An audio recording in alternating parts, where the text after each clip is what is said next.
nous savons tous que les cartes ne sont que des représentations du monde et que les bases de données, finalement, qui servent à les produire, ne sont que des abstractions, ne sont que des produits conçus par des hommes, des femmes. Et donc ce sont des objets politiques au plein sens du terme. Les cartes mentent, disait Montmonnier. Oui, et ce qui compte, c'est de le savoir et de savoir comment. Donc ce que je montre notamment, c'est en Amérique du Sud, comment des systèmes fabuleux faits à partir de données numériques qui sont extrêmement simples mais extrêmement efficaces, notamment pour détecter de la déforestation ou créer des cadastres fonciers, vont en fait créer des injustices. Vous avez des territoires qui sont pris par le soja de façon progressive. C'est pas l'Amazonie qui est le front principal au Brésil, c'est les fronts des savanes, donc le front des cerrados. Et donc dans ces cerrados, vous avez des petits paysans qui pratiquent encore un élevage en forêt, pour lesquels ils font des feux pastoraux, qui sont des petits feux d'entretien, qui ne sont pas du tout des feux impactants pour l'environnement. Et vous avez ces gens qui sont impactés par leurs voisins qui font des grandes productions de soja, qui, pour pouvoir planter du soja dans des zones à faible pluviométrie, pompent massivement les aquifères. Et donc aujourd'hui, vous avez donc deux types d'acteurs qui ont un impact très différencié sur l'environnement, mais qui sont ceux qu'on peut voir heure par heure sur Internet, sur le web. C'est les petits, grâce au système par satellite de détection des feux.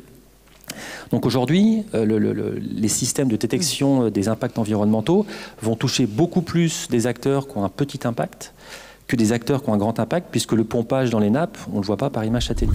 Il y a un sujet d'éducation scientifique, de culture scientifique, y compris dans les postes de direction générale, puisqu'on a des administrateurs, mais on a besoin aussi d'ingénieurs qui sont en responsabilité à ce niveau de compétences. Également, bien sûr, dans les élus. Il faut arriver à mettre en place des moyens de se réapproprier un peu de capacités d'action, de décision à tous les niveaux. Que ce soit des élus, que ce soit des citoyens, que ce soit des techniciens dans les administrations, que ce soit dans les entreprises. Donc il faut comprendre que, oui, la géodata, c'est une question politique, et les politiques publiques, ont besoin de géodata, mais elles ont aussi besoin d'un langage commun. La difficulté pour que la donnée, ou en tout cas que l'information issue de la donnée soit partageable, équitable et démocratique, c'est de savoir jusqu'où on descend, jusqu'où on l'impose.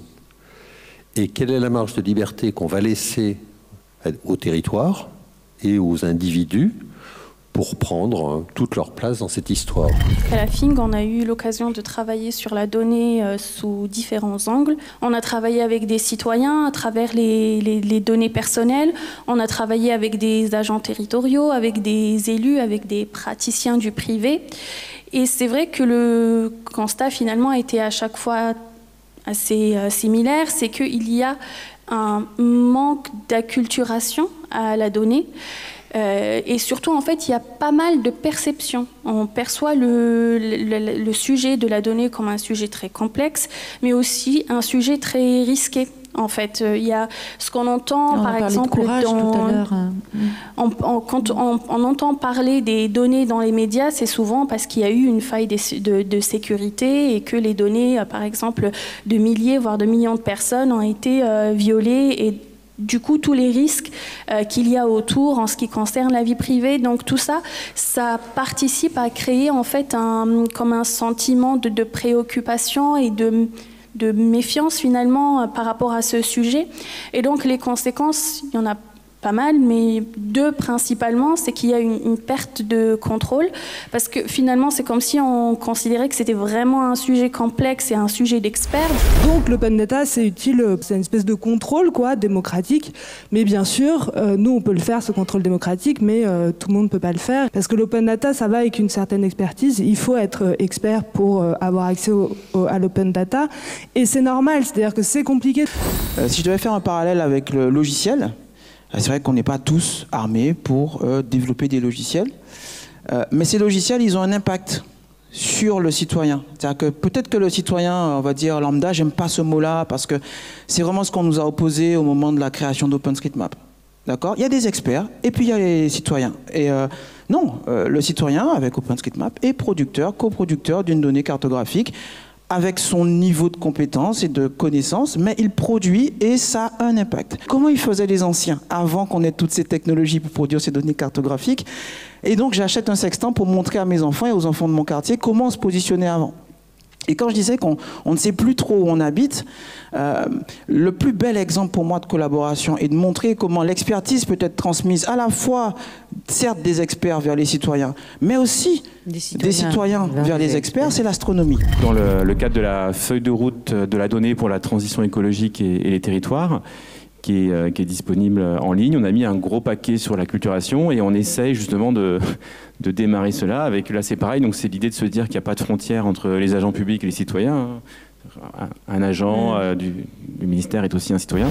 Le self-data, c'est la restitution des données personnelles aux individus pour qu'ils puissent en tirer de la valeur d'usage.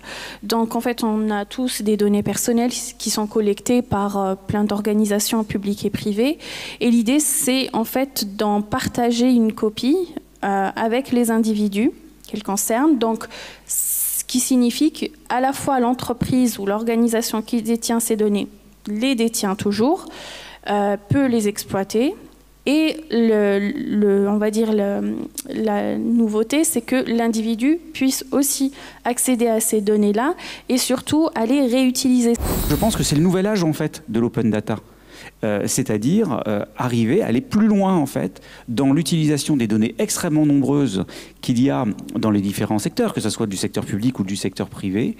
Et là, à mon avis, c'est le chantier des 10 prochaines années, autour en particulier de la construction des espaces communs de données. Il faut aussi avoir ce courage parfois qui est de dire on n'a qu'une donnée, c'est la seule, mais elle est mauvaise. Eh ben, ne l'utilisons pas. Malheureusement, la tendance, c'est souvent de l'utiliser parce qu'on n'en a pas d'autres.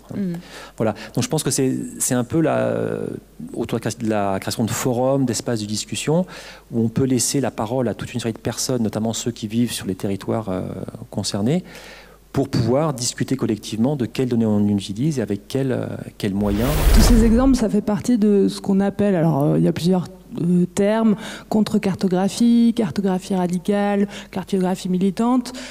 C'est en gros un certain nombre de gens, de collectifs qui ont pris le médium cartographique comme image militante et ce de différentes manières. On va montrer justement donc les enfants noirs qui sont victimes d'accidents. On va montrer les bébés mordus par des rats sur celle-ci. Donc on va faire des cartes sur en fait des populations que d'habitude on ne cartographie pas, des populations pauvres en l'occurrence. Voilà.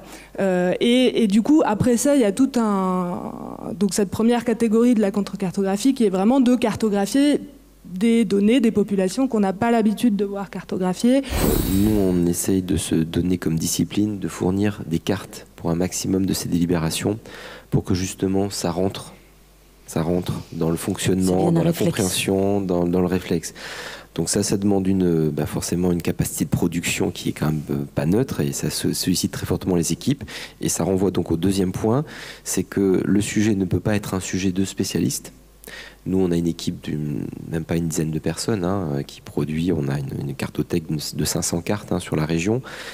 Mais notre enjeu, c'est que toutes les directions, tous les pôles, tous les services de la région s'approprient un outil partagé, un portail assez simple, qui permet de générer des cartes à leur niveau.